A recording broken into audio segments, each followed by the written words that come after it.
Sí, sí, sí.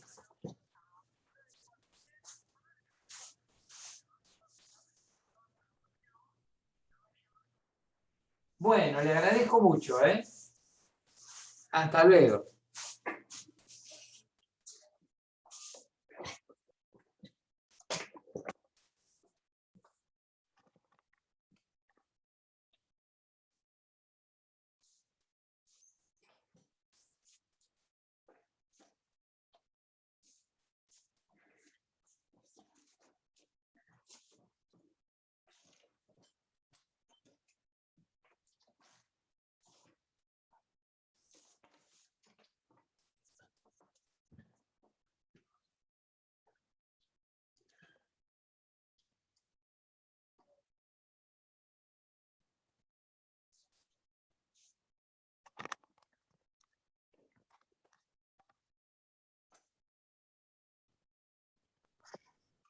Hola, buenas tardes.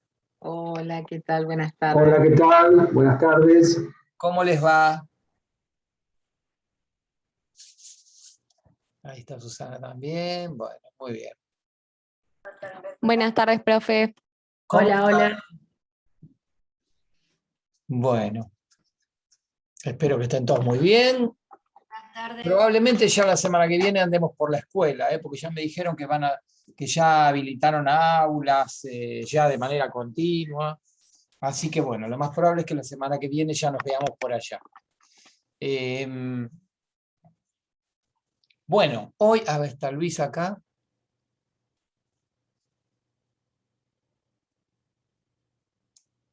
Bien. Bueno, muy bien. A ver, acá hay un chat. Buenas tardes, muy bien, Danisa, buenas tardes. Bueno, ¿cómo quedó el tema del motete isorrítmico? ¿Les decantó? Hola, ¿qué tal, Luis? ¿Les decantó un poco la cuestión? Compleja, ¿no? ¿Se entendió un poco el pensamiento? ¿Quedó alguna duda? ¿Algo que quieran preguntar? Porque sé que es un tema bastante complejo.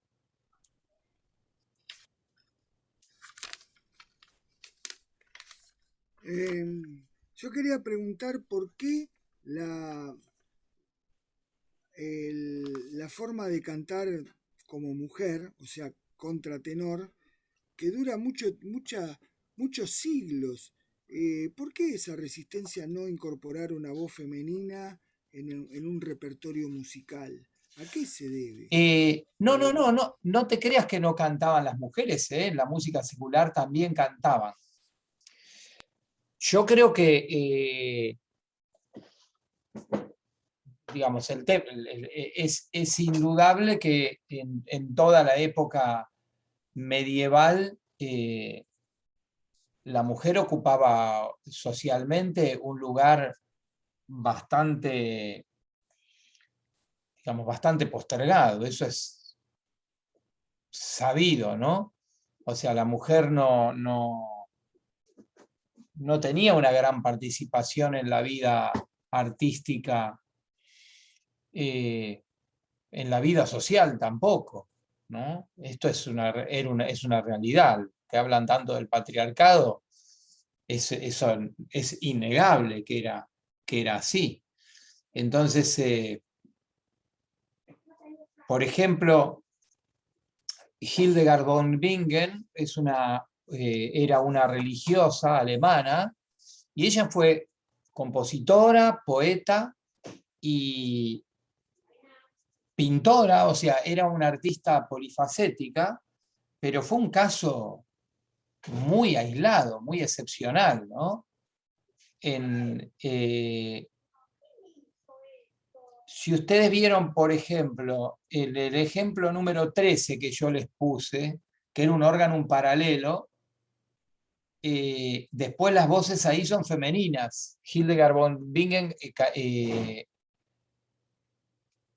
tenía, digamos, cantaba en un coro femenino, en convento. Pero, por ejemplo, en lo que era la liturgia la liturgia al público, cantaban los hombres, las mujeres no cantaban. No sé si ustedes saben, por ejemplo, que en las iglesias, las misas, en toda esa época, los hombres estaban en el medio de la iglesia y las mujeres estaban en los costados. Ni siquiera podían estar en el centro de la iglesia con los hombres. Entonces, digamos, toda esta cuestión cultural de la época hacía que obviamente la mujer tuviera poca participación, porque además también pensemos lo siguiente, por ejemplo, para cantar un motete isorrítmico, no solo hacía falta tener una voz aguda, hacía falta tener un desarrollo, un estudio. ¿Te imaginas que la mujer no la iban a dejar estudiar en esa época? Ni a palos. O sea, no era así. La cultura de la época era absolutamente machista, eso es indudable, ¿sí? Entonces, muy pocas mujeres, y seguramente solo en los conventos, podían tener acceso a estudiar la lectura musical, esa lectura musical que se estaba recién desarrollando, era una cosa vamos a decir, de vanguardia. Así que yo creo que el uso de los contratenores tenía más que ver con eso, con que no habría mujeres, con que la mujer no tenía acceso, digamos, al estudio del lenguaje musical como para poder cantar eso, ¿no? Recién, igual, ustedes saben que digamos, la postergación de la mujer en el arte y la cultura fue muchísimo más allá de la Edad Media, ¿no? Fíjense que no sé, por ahí el 1% de los artistas del siglo XVIII para atrás, por ejemplo, Mozart tenía una hermana que era pianista, y era un excelente pianista, y hacía giras con él, ¿no? Pero no, digamos, no trascendió como trascendió Wolfgang, ¿no? Profe, incluso en la época de Shakespeare estaban prohibidas las actrices mujeres. Tenían que ser todos hombres que desarrollaban los personajes de mujeres. Y bueno, y ahí ya estás en la época de renacentista, poco después de la época que estamos hablando, siglo XV, XVI, ¿no? Sí, por eso digo, me parece que que la causa de que buscaran voces de contratenor tenía que ver con eso, con que las mujeres no estaban, digamos, ni siquiera eran consideradas, me parece, como artistas posibles, ¿no? Así que creo que esa es la respuesta. Triste respuesta, ¿no? Por supuesto, pero es la realidad. Como decía Serrat, es triste la verdad, sino lo que no tiene remedio. Perdón, Eduardo. Sí. Acá nos mandaste en el Classroom como título Renacimiento, el motete del madrigal renacentista. Sí. O sea, quisiera, digamos ya como un colorario, digamos, se decía antes el corolario, es qué es lo que va a influenciar desde el punto de vista social, político, cultural, para ese cambio de esta forma de música del motete al madrigal renacentista. O sea, como, digamos, como conclusión de la clase de hoy. O sea, es un anticipo que te pregunto para que después nos dejes viendo esa evolución que va a haber en la música, ¿eh? Non ti dimenticare, te lo digo, Claro. no te lo olvides. Sí, no. A ver, el motete también sigue en el Renacimiento, pero es otro tipo de motete, que ahora justamente vamos a escuchar. Lo que ocurre, digamos, ya en esta época del siglo XIV, recuerden que nosotros estuvimos viendo un poco que este pensamiento medieval, que está representado por la suma de las voces, suma de voces casi diría con discursos muy independientes, ¿no? Porque el pensamiento medieval era un pensamiento estratificado, ellos pensaban todo en planos. las capas sociales, eran planos inamovibles. El que pertenecía al clero iba a estar toda su vida en el clero, y el que pertenecía a la nobleza sería toda la vida noble, y el que sería un burgués, un temprano, digamos, comerciante, sería su clase social, y el que era un siervo de la gleba era un poco menos que un esclavo, y lo seguiría siendo siempre. Parece ser que tenía que ver con ese el pensamiento del motete medieval, cuyos distintos planos sonoros a veces hasta respondían a esos distintos estamentos. Podía haber motetes donde el tenor estuviera tomado de un tenor gregoriano, y sobre ese tenor gregoriano que representaba el clero se podían componer otras melodías que podían representar a otros estratos sociales. Por ejemplo, podía haber una melodía compuesta por un trovero, que era un cantante, digamos, de cierto nivel cultural, y que utilizaba un léxico de determinada delicadeza y finura, porque era un músico de corte, y por ahí podía haber otra voz con otro texto, más, digamos, más poligrillo, y en un idioma, en una lengua más vulgar, porque por ahí estaba hecha por un campesino, por ejemplo, ¿sí? O sea que había todavía no existía el pensamiento de la obra como todo aglutinado, sino como una suma de cosas. Eso, el pensamiento es típicamente medieval. También es típicamente medieval el hecho de que en las resoluciones finales se terminará siempre en una quinta perfecta y no en un acorde. Es decir, la última nota de una oración seguro iba a ser una tónica con una quinta, pero no iba a tener las 3 notas del acorde. Eso también es muy medieval todavía. Pero lo que ya está preanunciando el Renacimiento es, primero, la obsesión por esta cuestión rítmica, casi diría de tipo matemático. Una composición que tiene una estructura muy racional, ¿sí? ¿Se acuerdan lo de la isorritmia, ¿no? Una cosa muy racional, muy pensada, muy matemática. En cada voz, no en el todo, sino en cada voz. Bueno, eso ya, ese pensamiento matemático, cientificista, si se quiere, con la notación proporcional, eso ya es como un anticipo del Renacimiento. También la utilización de intervalos variables, mayores y menores, terceras y sextas, también es un anticipo de la sonoridad que va a funcionar luego en la construcción de los acordes, y que tiene que ver con esta cuestión humana de la alternancia entre dos posibilidades, ¿no? Lo único, lo perfecto, la quinta, por ejemplo, representaba lo divino.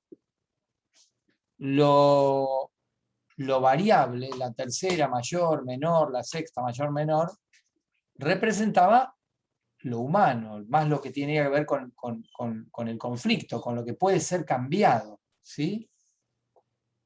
Esta utilización de intervalos variables en el Ars Nova también es un anticipo del humanismo, si quieren, ¿sí?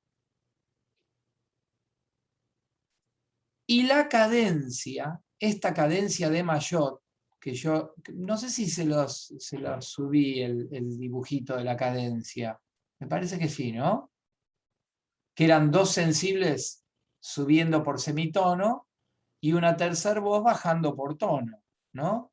Bueno, esa cadencia es una cadencia medieval que después nunca más se usó, pero ya implica esta idea de manifestar una tensión y su resolución. Y esto es típico, ya va a ser el típico del pensamiento, va a ser el origen del pensamiento tonal, ¿no es cierto? la música ficta, el hecho de usar sensibles, tensiones que resuelven, es algo que va a ser también el origen de la música en el futuro, ¿no? Va a originar la tonalidad. O sea que son todas cosas que se anticipan al Renacimiento. Y el Renacimiento, ustedes saben, fue una época en la que el hombre se aventuró a muchas cosas, ¿no? Es la época de los grandes descubrimientos, la época de los viajes de Marco Polo por todo el mundo, la época de la invención de la imprenta,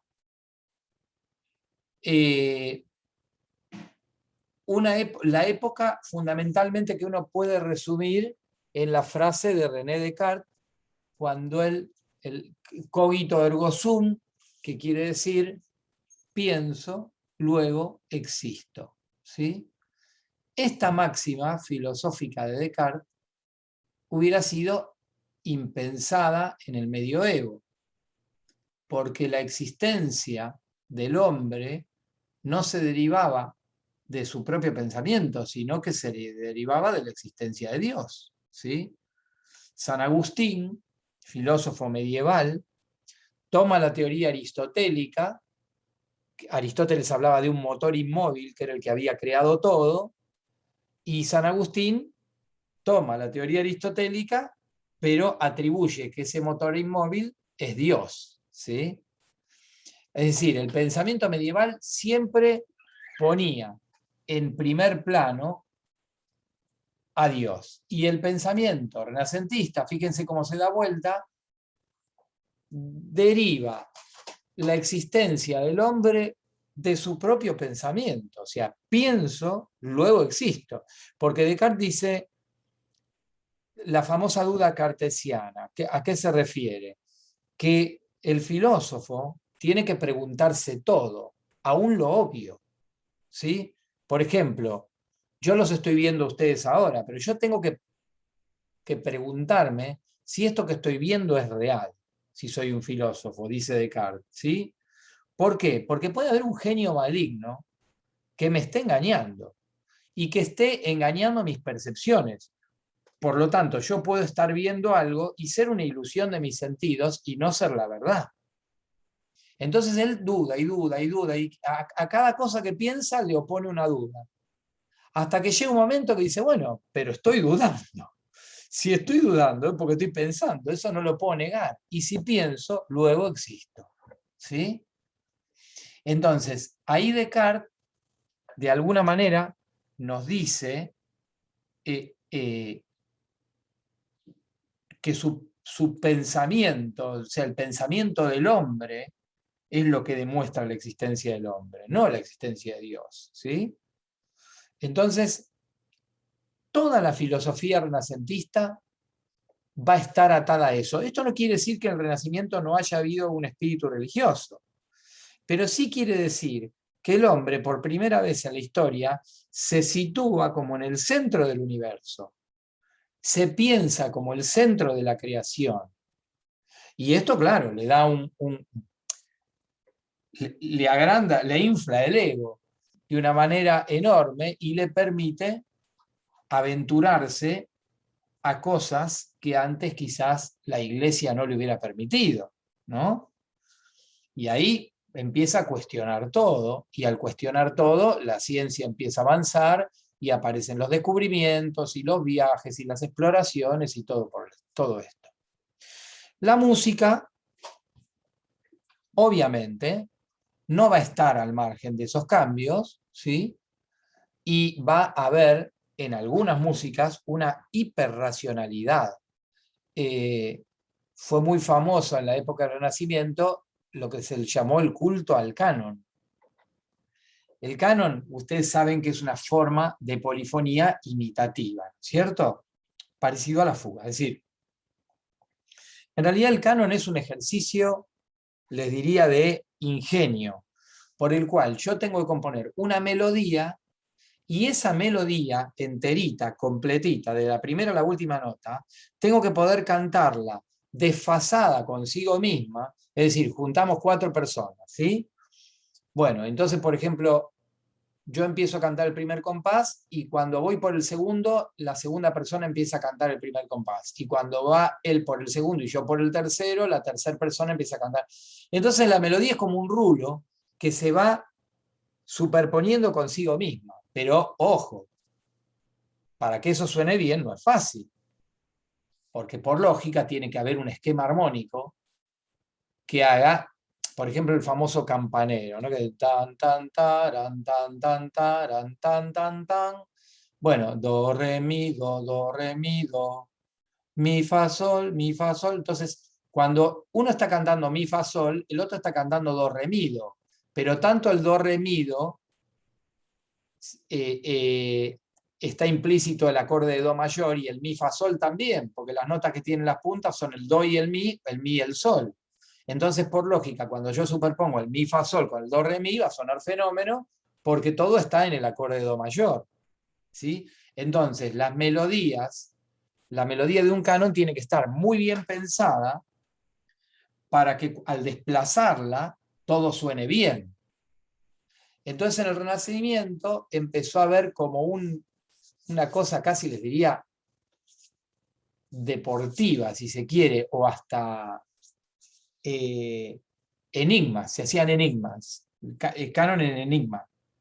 ¿Qué significaba esto? El compositor escribía una melodía, pero no decía cómo se tenía que cantar, sino que ponía un enigma, como un acertijo. Entonces el que leía el acertijo decía, supónganse, cuando el gallo canta al amanecer, tal cosa, ¿no? Entonces el que leía el canon tenía que decir, a ver, ¿por qué está diciendo que el gallo canta al amanecer? ¿Cuándo canta el gallo? A las 5 de la mañana. Entonces debe ser que hay que cantarlo a la quinta. Pero, ¿en qué compás? Y entonces por ahí decía, y cuando la dama calla, entonces el caballero, entonces, claro, cuando la dama calla, entonces hay que buscar donde hay un silencio entra la segunda voz. ¿Se entiende? O sea, hacían estos ejercicios intelectuales, ¿sí? Cosa que escribían la melodía y después era todo un misterio cómo descubrir, cómo cantar ese canon para que sonara bien, ¿sí? Bueno, y como ese tipo de cosas van a encontrar en el Renacimiento muchos artificios numéricos. Por ejemplo, con cambios de compases. Obras que tienen cambios de compases por todos lados porque era justamente esto matemático que les gustaba, que les interesaba, lo vivían como una aventura, ¿no? Y bueno, pero específicamente la música no la vamos a comentar, sino que la vamos a escuchar primero, antes de hablar qué pasó con la música, ¿sí? Así que vamos a escuchar primero, y además, como siempre, ustedes saben que los periodos históricos son una sucesión, que no es que en algún momento dado se termina una cosa y dice, fin de la Edad Media, empieza el Renacimiento. No es así. Digamos, la música va evolucionando gradualmente y va sufriendo cambios que después se terminan materializando en un estilo, ¿no? Un inglés, John Dunstable, también conocido como John Dunstable, con P, Dunstable se escribe, ahora van a ver porque van a tener la partitura, es uno de los, podríamos decir, uno de los precursores de la música renacentista. Está ahí a fines del siglo XIV, su vida transcurre entre los finales del siglo XIV, siglo del Ars Nova, y comienzos del siglo XV, siglo del Renacimiento. Así que él es un inglés que es un precursor de lo que va a pasar. Muchas veces se habla de la dulzura inglesa por el uso de las terceras, ¿sí? Y piensen que de las terceras a la armonía que usamos nosotros hay un paso muy pequeño, porque los acordes se construyen por terceras. Vamos a escuchar un motete que se llama Juan Pulcraez a 3 voces, de John Dunstable. tenemos ahí los links que yo les pasé. Vamos a buscar ahí. Esperen un cachitín. Classroom. Acá Sí. hay uno que dice Motet cuán pulcra es. Es el número 29. Ese es. Claro, está en el audio, pero vamos a ver, ya que estamos, podemos poner una de las versiones en video que está bárbara. Porque hay versiones, yo justamente les grabé para que vean, vieron en la música antigua,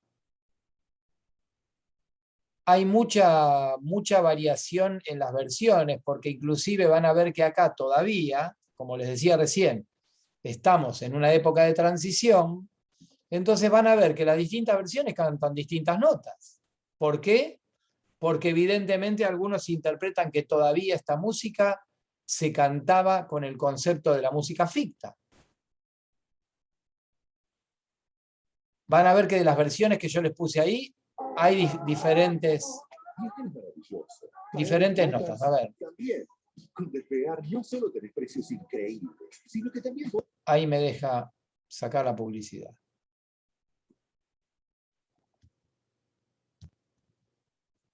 Probablemente vean medio cortado la imagen, pero supongo que escucharán bien. A ver.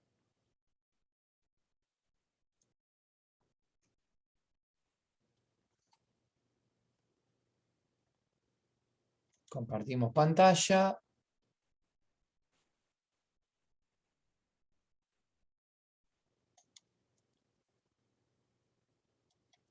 Pero un cachito me está mostrando otra cosa. ¿Ven?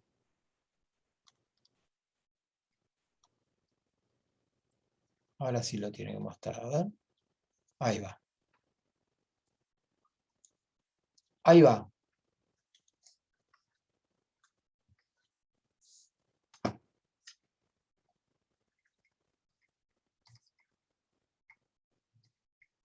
Esperen que se me está volviendo medio loca la máquina, como de costumbre. Me tildó.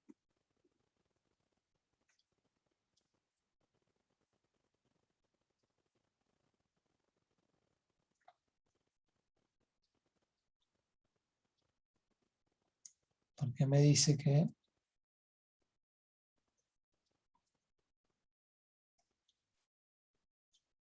No sé qué pasó con la... Aparentemente me cerró el... Pero...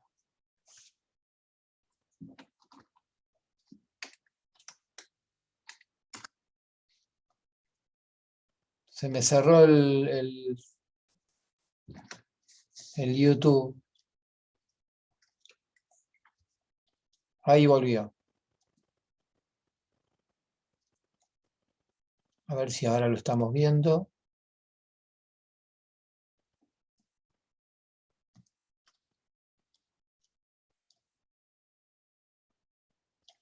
Ahora lo estamos viendo.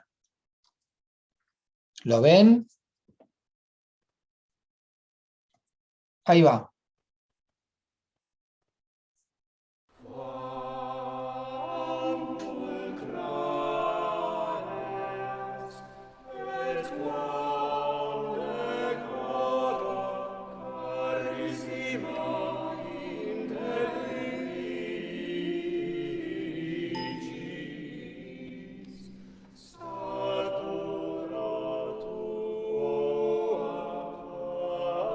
Simila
¿Escucharon bien?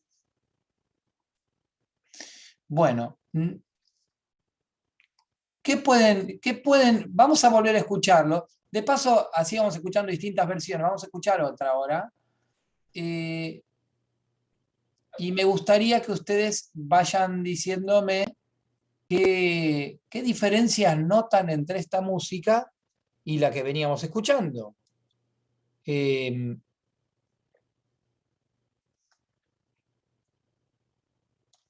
A ver. No sé qué pasó, que se me cerró el Classroom.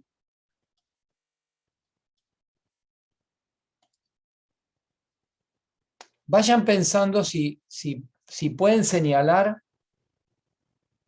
diferencias entre lo que escucharon recién y el motete isorrítmico que habíamos escuchado la vez pasada. Lo que yo escucho, no sé si es así, es que es la misma letra que cantan, ¿no? No son distintas letras. Bien, muy bien. Eso es una cosa que ya nos da una pauta muy interesante. Bien. Escuchemos ahora esta segunda versión. Van a notar algunas... Con Grammarly puedes escribir en inglés rápido y confiadamente. Vamos a esperar que pase la prueba. Con las correcciones instantáneas, ¿escribes sin errores? Ahí está. Van a ver que en esta versión que vamos a escuchar ahora van a aparecer algunas sonoridades distintas porque utilizan algunas sensibles que en la otra versión no estaban, ¿sí? Pero la música es la misma. Ahí va.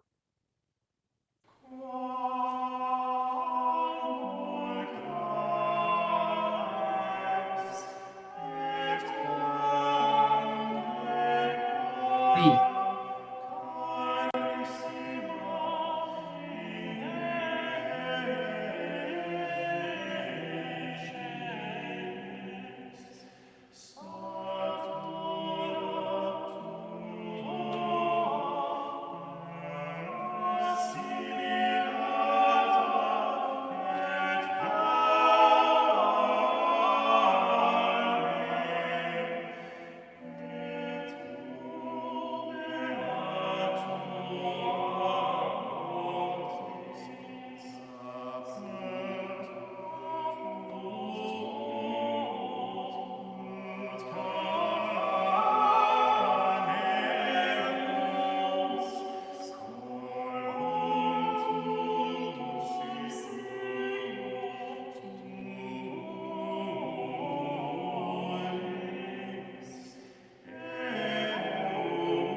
Bien.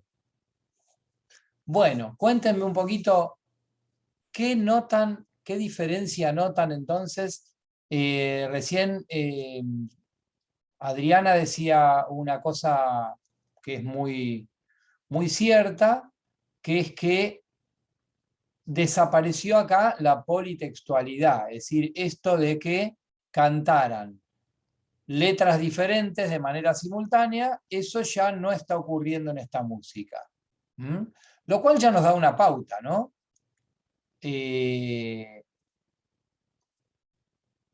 algo nos está diciendo eso.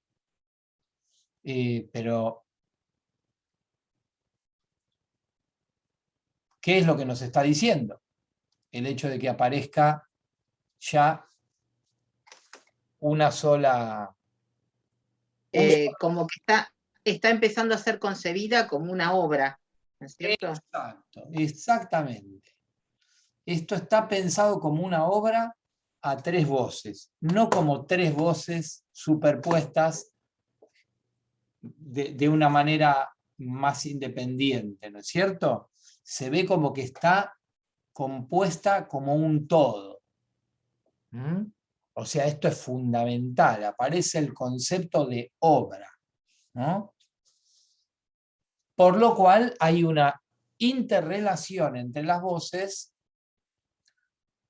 mucho más, digamos, suena como mucho más amalgamado todo, mucho más coherente, ¿no es cierto? ¿Y en qué se da esa coherencia? ¿En qué variables o aspectos del análisis de la música que ustedes conocen notan esa amalgama? Además en el texto, ¿no? Que está claro, cantan el mismo texto. Pero el texto no deja de ser algo, por decir así, accesorio a la música. Si bien nos dice mucho, pero por algo entendemos el texto también. Por algo entendemos que cantan juntos el texto. ¿Qué pasa con el lenguaje musical? ¿Qué está pasando? ¿Aparece algo que antes no había? ¿Hay un cambio en qué?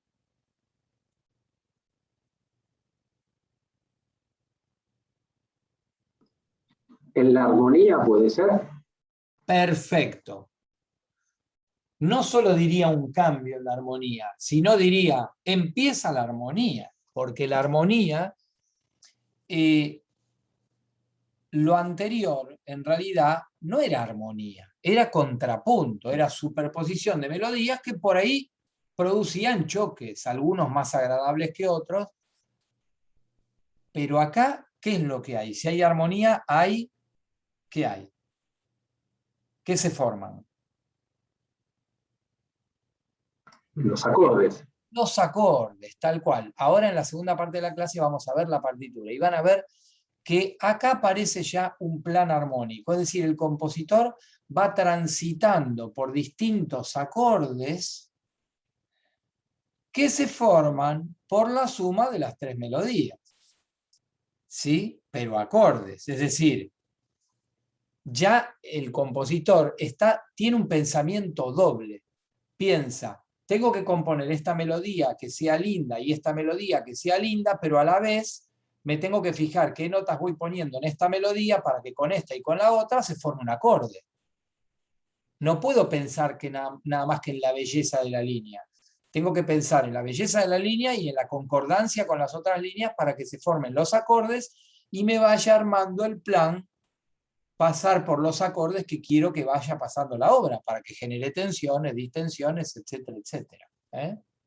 Muy bien, cerramos y nos volvemos a conectar.